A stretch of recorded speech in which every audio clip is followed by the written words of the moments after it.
안녕하세요. 리얼스터디 수연이 엄마입니다. 오늘은 많은 분들이 감정평가사 자격증에 대해서 좀 많이 궁금해 하시는 것 같더라고요. 감정평가에 대한 이야기를 좀 해볼까 하는데요. 그 중에 감정평가 공부를 하고 싶은데 잘 모르겠다. 감정평가 수험 준비에 대해서 좀 알려달라고 하시는 분들이 몇 분 있으셨어요.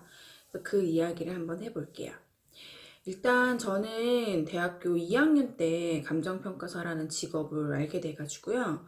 이때도 학교 졸업을 해가지고 내가 좀 미래가 불투명하다라는 생각을 자꾸 했었던 것 같아요. 그래서 감정평가사 공부를 해야겠다라고 마음을 먹었고요. 학교 졸업을 하고 3년 정도 공부를 해가지고 합격한 것 같아요. 그 전에 학교 다니면서 조금씩 했고요. 감정평가사 공부는 사실 중개사처럼 뭐 하면서 합격하기가 좀 어려운 시험이에요. 투잡으로 공부하셔가지고 합격하신 분들은 1년에 한두 명 있을까 말까 한 것 같고요. 진짜 독하고 막 하루에 두세 시간씩 자고 이렇게 해야지 합격이 가능할 것 같아요. 일을 하시면서 공부를 하시면요. 사실은 공부만 전업으로 하셔야지 좀 가능성이 높은 시험인 것 같고요. 수험 기간은 평균 한 4년 정도 많이들 공부를 하시는 것 같고 2년 정도 공부해서 붙으시는 분들도 많이 있으세요. 그런 분들은 좀 원래 조금 공부를 좀 잘 하셨거나 좀 똑똑하신 분들은 좀 2년 정도 하시고 붙으시는 것 같고 1차 시험은 일단은 민법하고 경제, 부동산 학 원론, 부동산 관계 법규, 회계 이렇게 5과목이 있고요. 영어는 이제 토익으로 대체가 됐고 2차는 실무 이론 법규 이렇게 3과목이죠. 대부분 1차는 회계랑 민법을 좀 많이들 어려워 하시는데 법 쪽에서 공부하시다가 오시는 분들은 이제 회계 쪽을 좀 어려워 많이들 하시고요. 이과 쪽에서 넘어오신 분들은 민법을 조금 많이 어려워 하시죠. 2차는 이론하고 실무랑 법규 이렇게 3과목인데요. 뭐, 3과목 다 어렵다라고 말씀을 드리고 싶고, 뭐, 3과목 다 중요하고요. 또 공부하기도 좀 만만치 않은 그런 과목들이고요. 사실 저는 법규를 제일 어려워했고요. 많은 분들은 그래도 실무를 좀 제일 어려워하시는 것 같고 문제를 분석을 하고 100분 안에 문제를 풀고 거기서 계산까지 해야 되니까 좀 많이들 힘들어 하시는 것 같아요. 일단은 공부를 준비하시는 분들에 대한 이야기니까 연령별로 제가 한번 좀 말씀을 드려볼게요. 좀 제 개인적인 생각이고 좀 이렇게 하셨으면 좋겠다라는 그냥 조언이니까요. 한번 참고를 해보시고 일단 뭐 20대 분들이나 대학교 졸업하시기 전에 자격증에 대해서 좀 고민을 하시는 분들은요. 일단은 이제 학교 생활이 있고 또 학교를 졸업을 하셔야 되니까 이제 전적으로 그 공부만 전업하시기에는 조금 어려운 상황일 것 같아요. 학교를 또 일단 먼저 졸업을 하셔야 되니까 또 그런 상황에서 감정평가사를 준비를 하신다고 하시면은 일단은 졸업하시기 전까지 이제 관련 과목을 학교에서 좀 들으실 수 있잖아요. 복수 전공 같은 것도 할 수 있고 그러면은 기본적으로 회계학이라든지 행정학 같은 거는 웬만한 학교는 다 있는 것 같거든요. 거기에서 이제 수업을 좀 들으면서 그 모르는 거에 대한 내용을 조금 공부를 해두시면은 익숙해질 수 있으니까 그 좋은 것 같고 만일에 부동산학과가 있으시면 그 관련 강의를 좀 들어보시면은 2차의 감정평가사 이론 공부할 때 조금 도움이 좀 되거든요. 그렇게 좀 공부를 좀 하시면서 준비를 하셨으면 좋겠고요. 중간에 뭐 휴학을 2년 정도 하시고 내가 공부를 좀 해보겠다라고 생각하시는 분들도 있으신데 그거는 사실은 조금은 좀 어렵게 좀 보이거든요. 제가 봤을 때는 일단은 졸업을 먼저 하신 다음에 그 다음에 이제 공부를 하셨으면 더 좋겠고요. 제 의견은 그렇고요. 졸업을 하시고 나서 취업을 할까 아니면 자격증을 바로 공부를 할까 이제 고민을 하시겠죠. 그런 분들 중에 집에서 좀 어느 정도 지원을 해주신다 하시는 분들은 그냥 바로 신림동으로 딱 들어가셔가지고 원룸 잡으시고 독서실 끊으셔가지고 바로 스터디 꾸리셔서 공부하시면 될 것 같고요. 만일에 나는 좀 지원이 어렵다 하시는 분들은 그냥 졸업하시기 전부터 좀 아르바이트 좀 하시면서 빨리 좀 돈을 모으셨으면 좋겠어요. 일단은 학자금 대출이 만일에 있으시면은 그거는 조금 뒤로 미루셨다가 합격하고 나서 갚으시는 게 더 좋을 것 같고, 얼른 돈을 모으셔가지고 한 3년 정도는 내가 아껴서 생활할 수 있을 정도로 3년 정도는 돈을 그 생활비를 좀 모으셨으면 좋겠어요. 평균 수험기간이 4년인데 열심히 하시다 보면은 또 제가 말씀드리는 거는 학교 다니면서 조금씩 이렇게 좀 알아가 주시기를 더 바라니까, 그렇게 하신다고 하시면 저처럼 이제 3년 안에 졸업하시고 3년 안에도 가능하시거든요. 이렇게 3년치 생활비랑 학원비를 빨리 좀 모으시는 게 좋고, 내가 다른데 취업을 해가지고 감정평가서 공부를 한다라고 생각은 좀 안 하시면 좋겠고, 빨리 알바를 하든 취업을 하든 해서 돈을 모아서 전적으로 시험 준비를 빨리 시작해야겠다. 이렇게 하시는 게 조금 더 현실적인 접근이 아닌가, 그렇게 생각이 들고요. 이럴 때 좀 젊은 게 좋은 게, 취업은 좀 어디서 하냐라고 이제 물어보신다면은 당연히 저는 감정평가 법인에 들어가셔라 라고 말씀을 드리고 싶어요. 감정평가사 법인에 일을 하시면은 나중에 합격하고 나서 그 법인에서 일한 게 경력으로 또 인정을 받을 수 있거든요. 경력으로 인정도 받을 수 있고, 또 5년이 지나면은 감정평가사 시험 1차가 면제가 돼요. 꼭 5년을 채워서 1차를 면제받아라 이 얘기가 아니라요.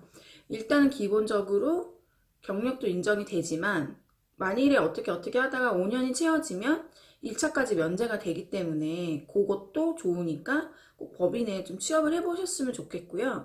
업무도 미리 좀 파악을 해두실 수 있어서 시험 보실 때도 좀 도움이 되시는 것 같고, 가장 중요한 거는 내가 이거를 징검다리라고 생각을 해야지 여기에 안주를 해야겠다라고 생각을 하시면 안 돼요.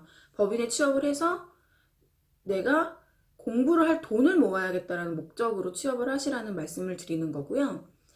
이 법인에서 오랫동안 일을 해봐라라는 말씀을 드리는 거는 아니에요. 사실 법인 일이 공부랑 평가사 시험이랑은 조금 괴리가 있기 때문에, 공부를 하시기 위해서는 법인에 취직을 하셔서 돈을 먼저 모아라 라는 말씀을 드리는 거고요.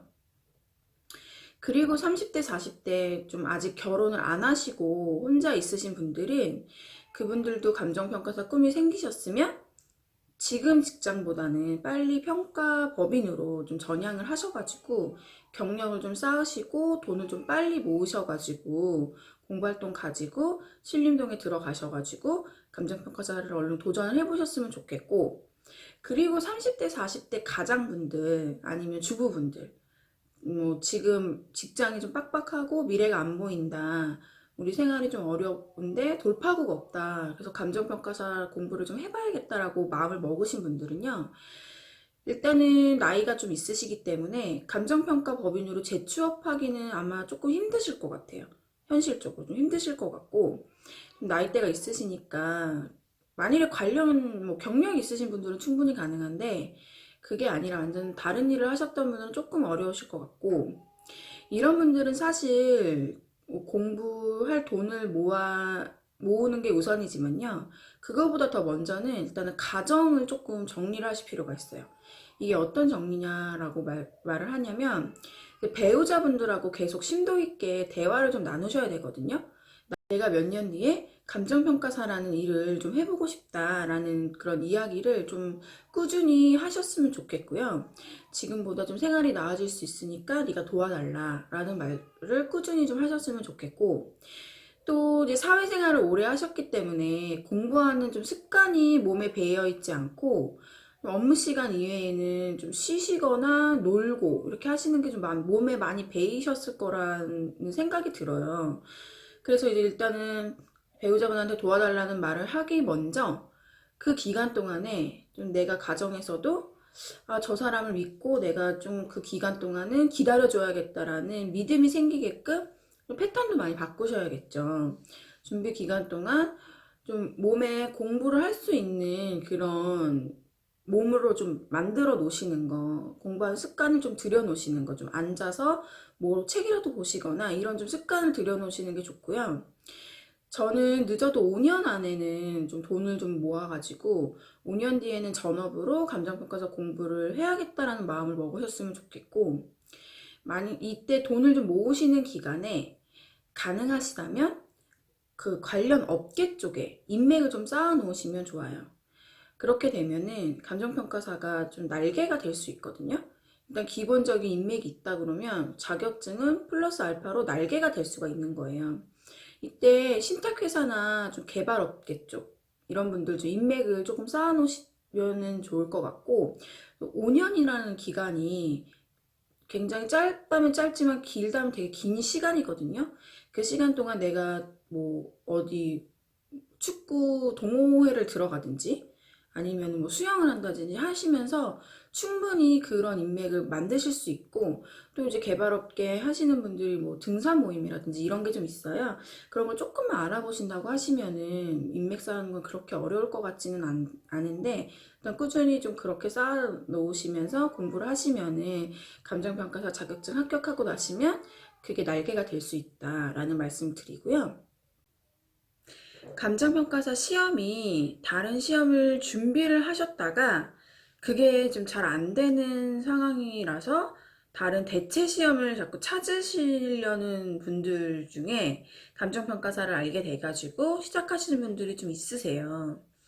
특히 2차에 이제 감정평가 관련 보상 법규가 있고, 그래서 사시나 뭐 이런 행시 준비하시다가 간평으로 넘어오시는 분들도 많았고요. 1차에 좀 회계학이 있어서 회계사나 뭐 세무사 준비하시는 분들이 넘어오시는 분들도 좀 많이 봤거든요. 준비를 하셨던 시험보다는 조금 이렇게 쉽다라고 생각을 하셔가지고 조금은 이제 만만하게 보시고 들어오시는 분들이 많았는데요. 그런 분들도 좀 해보시고 나서는 많이들 포기하시는 거를 좀 봤어요. 처음에 말씀드렸다시피 이게 한번 해볼까 해서 되는 시험은 사실은 아니에요. 해보려고 마음만 먹고 어설프게 시작을 하면은 오히려 그게 더 시간 낭비가 되는 경우가 많거든요. 중간에 포기만 하지 않으면 괜찮은데, 이게 이제 점점 수험 기간이 길어지다 보면은 그만큼 또 시험에 대한 메리트가 좀 점점 떨어지는 거다 보니까, 또 조금 들어오시기 전에 조금 철저히 준비를 좀 하시고 입문하시는 게 좋다라는 말씀을 좀 드리고 싶고요. 뭐 배수의 진을 친다, 뭐 이런 얘기를 하잖아요. 뭐 아무것도 없어야 간절함이 뭐 더 심해지니까 배수의 진을 치고 공부를 해야 된다, 이렇게들 말씀하시는 분이 있는데요. 배수의 진은 좀 저는 안 치셨으면 좋겠어요. 이렇게 막 그게 간절함이 많아지는 것도 있는데요. 그렇게 되면 또 스트레스도 좀 심해지거든요. 그러면 저 같은 경우에는 이 스트레스가 오히려 공부를 좀 방해하는 그런 요소가 좀 많이 됐었기 때문에, 웬만하면 스트레스 받는 요소들은 내가 준비하기 전에 그거를 케어할 수 있는 거는 충분히 그거를 마무리를 져놓고 공부에만 집중할 수 있는 그런 환경을 만들어서 그때 공부를 좀 시작하셨으면 좋겠거든요. 또 마지막으로 감정평가사라는 직업이 제가 6년 정도 해봤고, 또 주위에 그 오래 하신 분들도 봤고, 또 최근에 또 입문 합격하셔가지고 들어오시는 분들도 좀 많이 봤는데요. 충분히 좀 힘들긴 하지만 충분히 메리트가 있는 직업이고, 또 이제 이게 꼭 감정평가사 말고도 많이 길이 많고 좀 활용도가 좀 있는 자격증이기 때문에 많은 분들이 좀 도전을 해보셨으면 좋겠다라는 좀 생각을 좀 해봅니다. 오늘은 감정평가사 준비를 어떻게 하면 좋을지에 대해서 한번 말씀을 드려봤는데요. 다음에 또 궁금한 거 있으시면 메일로 궁금한 거 있으시면 보내주시고요. 또 다음에 또 다양하게 재밌는 것도 가지고 또 오겠습니다. 오늘 하루도 행복한 하루 되시고요. 영상 봐주셔서 감사합니다.